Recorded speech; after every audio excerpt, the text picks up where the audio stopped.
इस वक्त बाबरी मस्जिद टूटी है, मथुरा के ईदगाह को भी तोड़ने की कोशिश चल रही है, ज्ञानवापी मस्जिद को भी तोड़ने की कोशिश चल रही है।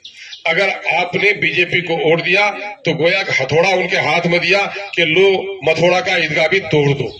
और ये तीर को तीर समझना भूल है, हकीकत में ये मोदी का ही फूल है, ये मोदी का ही वोट है। इस वोट को आप कोई भी भाई अगर आप दे रहे हैं तीर को तो ये वोट मोदी को जाएगा। मैं इस इलाके के गैर मुसलमान भाइयों से कहना चाहता हूं कि देखो मेरे भाई, मोदी हिंदू और मुसलमानों को लड़ाना चाहता है। सदियों गुजर जाएगा, न हिंदू खत्म होगा न मुसलमान खत्म होगा।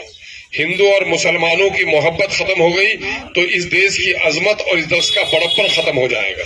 जवानों और अजीजों, अस्सलाम वालेकुम, आदाब। मैं इस वक्त आपके चौराहे पर मौजूद हूं और आपसे चंद बातें कहने के लिए आया हूं। मैं इस वक्त 2024 के एमपी का उम्मीदवार हूं, मजलिस इत्तेहादुल मुस्लिमीन की नुमाइंदगी कर रहा हूं। मेरे भाइयों, वोट अल्लाह की अमानत है, अमानत को अहले अमानत के हवाले किया जाना चाहिए। ये मुल्क किसी बादशाह का मुल्क नहीं। कागज मत बांटिए जब तक मैं गुफ्तगू करूं। मैं एक बात बता दूं आपको कि ये मुल्क राजा का मुल्क नहीं है। ये मुल्क क्या है? लोकतंत्र है। लोकतंत्र में हमारे कानून असेंबली और पार्लियामेंट में बनते हैं, इसलिए पार्लियामेंट और असेंबली में बासलाहियत लोगों का जाना जरूरी है। आपने पिछले दिनों में जिस एमपी को चुना है, पार्लियामेंट की जिम्मेदारी होती है कि आपके लिए अच्छे कानून बनाए, गलत कानून से आपको बचाए, तरक्की के काम में आपको हिस्सेदार बनाए, सरकारी अमले पर लगाम कसने का काम करे। आप फैसला खुद कर लीजिएगा कि इन मामलात में उस शख्स का कोई रोल नहीं रहा है। एक बड़ी बात जो मैं कह रहा हूं, दूसरा नुमाइंदा जो आया है, दूसरा नुमाइंदा बीजेपी का नुमाइंदा है, जिसका निशान तीर छाप है। तीर छाप में गलत फहमी से कहीं ये मत समझिएगा ये नीतीश कुमार अलग है। नीतीश कुमार और मोदी एक ही सिक्के का दोनों पहलू है। मुसलमानों के खिलाफ जितने भी कानून पार्लियामेंट में बने, नीतीश ने तमाम तर मामला में मोदी का साथ दिया। सीएए का कानून जो मुसलमानों के खिलाफ बना, नीतीश ने मोदी का साथ दिया। तलाक बिल जिस पर हजरत मौलाना मरहूम मगफूर, जो आप सबों के सरपरस्त, हम सबों के सरपरस्त रहे, जिसको आपने वोट देकर जिताया और हमने कुर्बानी दी उनके खातिर, हजरत मौलाना मरहूम को भी उनकी पार्टी ने बोलने की इजाजत नहीं दी। लेकिन वो गलत कानून जब बना तो मोदी का ही साथ नीतीश ने दिया। कश्मीर के मुसलमानों को कुछ खुसूसी दर्जा हासिल था, उसका खात्मा करने का, दफा 370 को वापस लेने का कानून जब बना तो उसका भी साथ नीतीश ने मोदी का ही दिया। नीतीश और मोदी में कोई फर्क नहीं है, मुस्लिम दुश्मनी दोनों ने मिलकर की है। मैं इस इलाके के गैर मुसलमान भाइयों से कहना चाहता हूं कि देखो मेरे भाई, मोदी हिंदू और मुसलमानों को लड़ाना चाहता है। सदियों गुजर जाएगा, न हिंदू खत्म होगा न मुसलमान खत्म होगा। हिंदू और मुसलमानों की मोहब्बत खत्म हो गई तो इस देश की अजमत और इस देश का बड़प्पन खत्म हो जाएगा। इसलिए हम जो उठे हैं अदल और इंसाफ के लिए उठे हैं। और ये तीर को तीर समझना भूल है, हकीकत में ये मोदी का ही फूल है, ये मोदी का ही वोट है। इस वोट को आप कोई भी भाई अगर आप दे रहे हैं तीर को तो ये वोट मोदी को जाएगा। जब मुसलमानों का कानून बदलने के लिए पार्लियामेंट में वोट होगा तो मोदी का ये गुलाम मोदी को वोट देगा, आपको नहीं देगा। ये वो मुनाफिकीन है जो लोग आज से 3 महीना पहले मसाल जुलूस निकाल रहे थे, मोदी भगाओ भाजपा भगाओ। 3 महीने के अंदर में मोदी का तलवा चाटने लगे हैं और कह रहे मोदी लाओ मोदी लाओ। ये कौन लोग हैं? ये लोग अपने जाती फायदे के खातिर आपके कौम को तबाह करना चाहते हैं।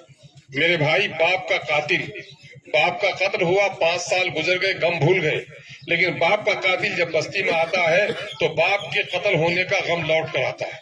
इस वक्त अगर भाजपा का कोई उम्मीदवार, जदयू का कोई उम्मीदवार, नरेंद्र मोदी का कोई एजेंट हमारी बस्ती में आता है तो बाबरी मस्जिद के टूटने का दर्दनाक मंजर हमारे सामने में होता है। वो बहन बिल्किस जिसकी आबरू उनके बच्चों के सामने में लुटी और अदालत ने कुछ वक्त के लिए उनके जानियों को रिहा कर दिया, यही भाजपा वालों ने उसके गले में जाकर के फूल माले डाले। अगर आप जदयू को वोट देते हैं तो बिल्किस बानो के साथ जना करने वालों की सरपरस्ती करने वाले का साथ देते हैं। आप समझ रहे हैं, इस वक्त बाबरी मस्जिद टूटी है, मथुरा के ईदगाह को भी तोड़ने की कोशिश चल रही है, ज्ञानवापी मस्जिद को भी तोड़ने की कोशिश चल रही है। अगर आपने बीजेपी को वोट दिया तो गोया का हथौड़ा उनके हाथ में दिया कि लो मथुरा का ईदगाह भी तोड़ दो। मेरे भाई, अगर हम में और आप में ईमानी गैरत है, इंसानी हिस्स है, तो याद कीजिए 2002 के गुजरात को, जब माँ के सामने में बेटी, बेटी के सामने में माँ और बेटों के सामने में माओं को बेआबरू किया गया। दूध पीते बच्चों को छीनकर उनको आग में फेंका गया। हामला औरत के सिकम चाक किए गए और उनको जलाया गया। अगर इस दिलदोज वाक़े के बाद भी इन जालिम ताकतों को हमने नहीं पहचाना तो फिर अल्लाह ही ऐसे कौम की हिफाजत फरमाए। मुझे पुख्ता उम्मीद है, कामिल यकीन है कि कबूतर के अंडे से कभी चील जन्म नहीं ले सकता। हो सकता है क्या? नहीं ले सकता ना। तो जहाँ 70% मुसलमान हो वहां मुसलमानों के दुश्मन और शरीयत के दुश्मन को वोट देगा? मुझे यकीन नहीं होता है। मुझे यकीन है कि इस मुलाके के हिंदू और मुसलमान सब मिलकर एक बार एक ऐसी पार्टी जो मुल्क में अदल और इंसाफ की बात करती है, दलितों के हक और हुकूक की बात करती है। जब अवैसी बोलता है पार्लियामेंट में, आपको देखकर खुशी होती है कि नहीं होती है? बोलो, सीना चौड़ा होता है कि नहीं होता है? गर्दनें ऊंची होती है कि नहीं होती है? तो अवैसी को ताकत देना जरूरी है। बिहार में इस वक्त माझी की पार्टी हो गई, मल्लाह की पार्टी हो गई, यादव की पार्टी हो गई, कोयरी कुर्मी की पार्टी हो गई है। ऐ मुसलमानों, आपकी कोई जमात नहीं है। जिस जिस्म में सर नहीं हो वो लाश है। जिस कौम की कोई जमात नहीं हो, जिस कौम का कोई इमाम नहीं हो, वो कौम भी लाश के मानिंद है। यही वजह है कि दिल्ली में कल तक परिंदा भी आपके राजाओं बादशाहों के दरबार के ऊपर उड़ने से घबराता था, लेकिन आज वही दिल्ली है जहाँ 2 मिनट के लिए नमाज पढ़ने के लिए आपका आदमी सड़क पर जाता है तो लात लगाई जाती है। क्या ये हिंदुस्तान हमारा हिंदुस्तान नहीं है? क्या ये भारत हमारा भारत नहीं है? दूसरे लोग अपने मजहब के मामले में घंटों सड़क पर जाम कर दें, कोई दिक्कत नहीं है, और नमाज पढ़ने में 2 मिनट में लातें पड़ती हैं। तो जरा खुद इंसाफ करो। मैं अपने हिंदू भाइयों से भी कहना चाहता हूँ कि शक्ति भी, सुख भी, शांति भी भक्तों के गीत में है। इस देश के वासियों की मुक्ति प्रीत में है। आओ हम और आप मोहब्बत कायम करें और सीमांचल के हक और हुकूक की लड़ाई लड़ने में एक दूसरे का साथ दें। मैं सीमांचल के हक की लड़ाई लड़ता हूँ, सीमांचल के नौजवानों नस्लों के उनके हुकूक की लड़ाई लड़ता हूँ, या कि नदियों में पुल की लड़ाई, या कि बस्तियों में हॉस्पिटल की लड़ाई, और यहाँ की मजलूम आबादी को इंसाफ दिलाने की लड़ाई लड़ता हूँ। इस मरतबा मुझे साथ दीजिए। हमें उम्मीद नहीं, विश्वास है कि आप हमारा जरूर साथ देंगे। मेरा निशान पतंग का निशान है। पतंग पर वोट देकर हमें कामयाब कीजिएगा। बहुत बहुत शुक्रिया। अस्सलाम वालेकुम। आदाब।